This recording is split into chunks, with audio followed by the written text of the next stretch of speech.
Video को देखने से पहले चैनल को सब्सक्राइब करें और वीडियो के लास्ट तक बने रहे। गहरे और अंधेरे जंगल में सन्नाटा पसरा हुआ था। उस जंगल का नाम था कालवन और लोग उस जंगल में जाने से डरते थे। कहते हैं कि रात के समय वहां किसी को चीखते हुए सुना जा सकता है। गांव वाले मानते थे कि जंगल में कोई डायन रहती है जो अपने शिकार की तलाश में रहती है। उस जंगल में कुछ लोग गुम हो चुके थे और कभी वापस नहीं आए। इस कहानी की शुरुआत होती है आदित्य और उसकी दोस्त रूही से। दोनों ही जिज्ञासु स्वभाव के थे और रहस्यमयी जगहों की खोज करना उनका शौक था। आदित्य और रूही ने सुना था कि कालवन में कुछ अजीब घटनाएं होती हैं। उन्होंने निर्णय किया कि वे खुद इस जंगल का रहस्य जानने जाएंगे। रात का समय था और आदित्य और रूही ने जंगल की ओर कदम बढ़ा दिए। दोनों के पास टॉर्च, कैमरा और कुछ खाने पीने का सामान था। वे जानते थे कि जंगल में जाने का फैसला खतरनाक हो सकता है, लेकिन उनकी जिज्ञासा हर डर से बड़ी थी।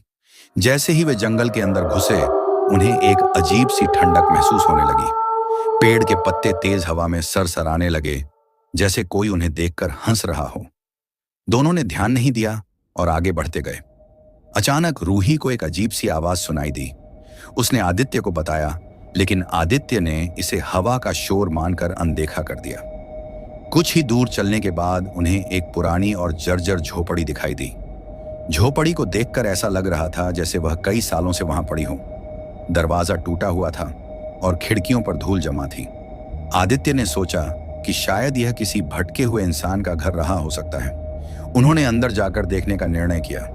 जैसे ही उन्होंने झोपड़ी का दरवाजा खोला, दरवाजे के चरमराने की आवाज ने सन्नाटे को तोड़ दिया। अंदर का दृश्य और भी भयानक था। दीवारों पर अजीबोगरीब चित्र बने हुए थे और उनमें से कुछ चित्रों में किसी औरत की तस्वीर थी। तस्वीर में औरत का चेहरा डरावना और आंखें लाल थीं। रूही का दिल जोर से धड़कने लगा। उसे महसूस हो रहा था जैसे कोई उन्हें देख रहा हो। आदित्य ने इस झोपड़ी का वीडियो बनाना शुरू किया। तभी एक अजीब सी परछाई उनके पीछे से गुजरती हुई दिखाई दी। रूही ने आदित्य को इसका इशारा किया, लेकिन आदित्य को कुछ भी नजर नहीं आया। रूही को लगने लगा कि इस जगह में जरूर कुछ अजीब है। अचानक एक जोर की आवाज सुनाई दी और झोपड़ी का दरवाजा अपने आप बंद हो गया। रूही और आदित्य का दिल तेजी से धड़कने लगा। उन्हें समझ नहीं आ रहा था कि क्या हो रहा है। उन्होंने दरवाजा खोलने की कोशिश की, लेकिन दरवाजा जाम हो चुका था। तभी उन्हें एक हंसी की आवाज सुनाई दी। वह हंसी इतनी डरावनी थी कि रूही के रोंगटे खड़े हो गए।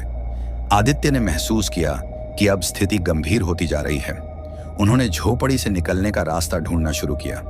तभी झोपड़ी के कोने में एक अंधेरी परछाई धीरे धीरे आकार लेने लगी। यह परछाई धीरे धीरे एक औरत के रूप में बदल गई। औरत का चेहरा वही था जो दीवारों पर चित्रित था। लाल आंखें, लंबी और बिखरी हुई बाल और चेहरा डरावना। रूही ने चिल्लाकर आदित्य को उस ओर देखने को कहा। दोनों स्तब्ध रह गए। सामने वही रहस्यमयी डायन खड़ी थी। डायन ने एक अजीब मुस्कान के साथ उन्हें देखा और धीरे धीरे उनकी ओर बढ़ने लगी। आदित्य ने अपना कैमरा चलाना बंद कर दिया और रूही का हाथ पकड़कर दरवाजे की ओर भागा, लेकिन दरवाजा अब भी बंद था। डायन धीरे धीरे उनकी ओर बढ़ती रही और आदित्य और रूही के पास कोई रास्ता नहीं बचा। आदित्य को अचानक याद आया कि उसकी दादी ने एक बार उसे बताया था कि आत्माओं से मुक्ति पाने का एक तरीका है, किसी सकारात्मक और शुभ भावना का आह्वान करना। उसने रूही से कहा कि वे दोनों एक साथ किसी प्रार्थना का जाप करें। दोनों ने अपने दिल को शांत किया और भगवान का नाम लेने लगे। डायन अचानक रुक गई। उसकी लाल आंखों की चमक कम होने लगी और उसकी मुस्कान धीरे धीरे गायब होने लगी। कुछ ही पलों में डायन की आकृति धुंधली होने लगी और फिर गायब हो गई। झोपड़ी का दरवाजा अपने आप खुल गया। आदित्य और रूही ने बिना समय गंवाए वहां से बाहर निकलने का फैसला किया।